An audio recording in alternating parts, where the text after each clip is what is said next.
Setting up a branded sending domain in Klaviyo helps ensure your emails are authenticated and appear more trustworthy to recipients. Here's how to set it up. Log into Klaviyo. Open Klaviyo and sign into your account. Navigate to Account Settings. Click on your account name at the bottom left corner and select Account from the drop-down.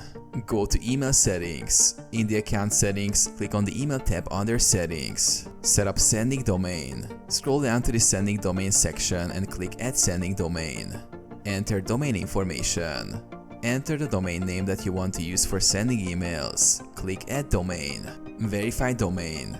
Klaviyo will generate DNS records that you need to add to your domain's DNS settings. Log into your domain register and add the DNS records provided by Klaviyo. Confirm verification. After updating your DNS, go back to Klaviyo and click Verify. It may take up to 24 to 48 hours for the changes to propagate. Activate your branded domain. Once verified, your branded sending domain will be active, allowing you to send authenticated emails under your own domain.